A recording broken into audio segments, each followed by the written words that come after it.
হচ্ছে মানুষের জন্য ভালো কিছু নিয়ে আসে না, সেই নিয়মের প্রয়োজন আমাদেরকে নাই। কারণ হচ্ছে নিয়ম তৈরি করা হয় মানুষের ভালোর জন্যই। এখন সেই নিয়মের দ্বারা যদি আমাদেরকে বৈষম্যের স্বীকার করতে হয়, সেই ক্ষেত্রে আমরা নিয়মকে মানি না। আসসালামু আলাইকুম। গত 31শে অক্টোবর আমাদের প্রাথমিক সহকারী শিক্ষক নিয়োগের তৃতীয় ধাপের চূড়ান্ত ফলাফল প্রকাশ করা হয়েছে, যেখানে লিখিত পরীক্ষায়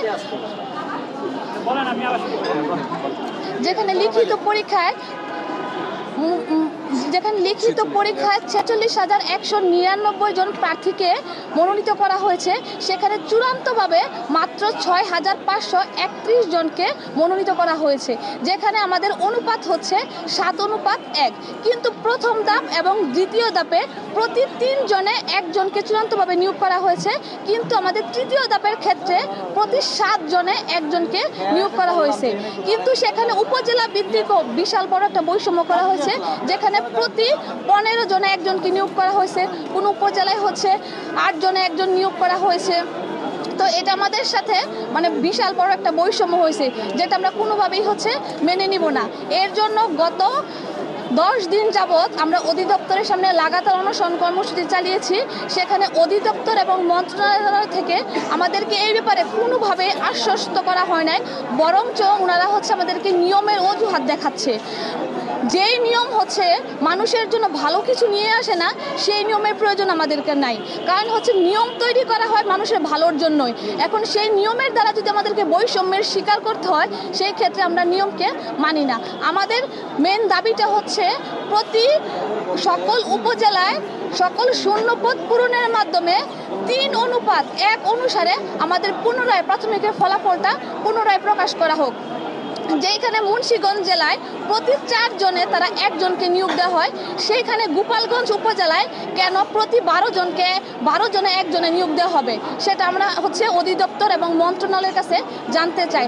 আজকে 11 দিন যাবৎ আমরা অধিদপ্তরের সামনে অবস্থান কর্মসূচি করতেছি, কিন্তু এখন পর্যন্ত অধিদপ্তরের ডিজি মহোদয় এবং সচিব স্যার আমাদের এই ব্যাপারে কোনো ধরনের কোনো কর্ণপাত করতেছে না। তাহলে এটাই কি আমাদের সেই স্বাধীন বাংলাদেশ? যে স্বাধীন বাংলাদেশে আমরা ছাত্র সমাজ আজ মাঠে মাঠে রাস্তায় রাস্তায় পড়ে আছি, কিন্তু সেখানে আমাদেরকে দেখার মতো কেউ নাই। তো আপনাদের এই মিডিয়ার মাধ্যমে আমি উপদেষ্টা মহোদয়, ডিজি স্যার এবং সচিব স্যারের কাছে বিনীতভাবে আহ্বান জানাই যে স্যার, আপনারা অতি দ্রুত আমাদেরকে 3:1 অনুসারে সকল উপজেলার সকল শূন্যপদ পূরণের মাধ্যমে খুব দ্রুতই পুনরায় ফলাফল প্রকাশ করে আমাদেরকে এই বেকারত্ব থেকে মুক্তিদান করুন এবং আমাদেরকে ঘরে ফিরে যেতে সাহায্য করুন। ধন্যবাদ। আমাদের 3:1 অনুসারে সকল উপজেলার সকল শূন্যপদ পূরণ করে যতক্ষণ পর্যন্ত পুনরায় রেজাল্ট না দিবে, ততক্ষণ পর্যন্ত আমাদের লাগাতার অনশন কর্মসূচি চলবে। আমরা দিন ও রাত যেখানে আমরা মেয়ে শিক্ষার্থী রাস্তায় অবস্থান করতেছি, সেই ক্ষেত্রে অধিদপ্তরের কোনো কর্ণপাত নেই আমাদের ব্যাপারে। বরঞ্চ ওনারা ওসি স্যারকে দিয়ে আমাদেরকে ওনারা বিভিন্নভাবে হুমকি দেয়। তারা ওসি স্যারকে দিয়ে আমাদেরকে হুমকি দিতে পারে, কিন্তু ওনারা সচিবালয়ে স্যারদের সাথে কথা বলে আমাদের সাথে সমঝোতায় আসে না এবং আমাদের ফলাফলের ব্যাপারে ওনারা কোনো ধরনের সিদ্ধান্ত নিতে পারে না। তো আমরা কেমন স্বাধীন দেশের নাগরিক?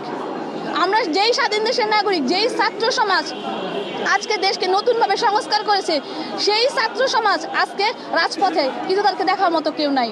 তো আমরা সবাইকে বলতে চাই যে আপনারা সবাই আমাদের পাশে এগিয়ে আসুন এবং আমাদের এই সমস্যার একটা সুষ্ঠু সমাধান করুন। আমরা আজকে লাগাতার 10 দিন যাবৎ অধিদপ্তরের সামনে রাত দিন, মেয়েরা রাতেও আমরা অধিদপ্তরের সামনে অনশন পালন করতেছি, কিন্তু আমরা করতেছি অধিদপ্তর থেকে আমাদের কোনো নিচ্ছে না। আর আমরা করতে করতে অসুস্থ হয়ে যাচ্ছি, তারপরও ওনাদের কোনো নেই। তো আমরা কার কাছে এই দাবি জানাবো? আমাদের দাবি পূরণের জন্য আমরা কার কাছে যাব? সেটাই মিডিয়ার মাধ্যমে বলতে হবে। যে আপনাদের মাধ্যমে আমরা জানতে চাচ্ছি যে কার কাছে গেলে আমাদের দাবি পূরণ হবে। আমরা তো এই বৈষম্য মেনে নিতে পারি না। বৈষম্যহীন বাংলাদেশে স্বাধীন করার পর আমরা এই বৈষম্য মেনে নিতে পারি না। আপনাদের সাথে সরকারের পক্ষ থেকে কেউ কথা বলেছে না? আজ পর্যন্ত আমাদের যে 10 দিন যাবত কর্মসূচি চলতেছে, আমাদের কাছে কোনো অধিদপ্তর থেকে কোনো লোক আসে নাই। তো আমরা যে স্বাধীনতার জন্য দেশ স্বাধীন করেছি, যে বৈষম্যের জন্য দেশ স্বাধীন হয়েছে, রক্ত দিয়েছি আমরা সেই বৈষম্য দূর করতে চাই। এবং আমাদের সাথে কেন এত বড় বিশাল একটা বৈষম্য করা হইলো, সেটা আমরা আপনাদের মাধ্যমে আমাদের ডিজি মহোদয় আছেন, আমাদের সচিব স্যার আছেন, তাদেরকে সন্তান হিসাবে আমরা আমাদের যেন এই বেকারত্ব দূর করে আমাদের সকলের যারা আমরা এখানে রিটেনে টিকেছি, ভাইবা দিয়েছি, আমাদের সবার বয়স শেষ পর্যায়ে আমি আপনাদের মাধ্যমে ডিজি মহোদয় এবং সচিব স্যারের কাছে বিনীতভাবে অনুরোধ করব যেন আমাদের এই বেকারত্ব দূর করে আমাদের যেন একটা সমাজের পথ চলার জন্য সাহায্য করে দেন।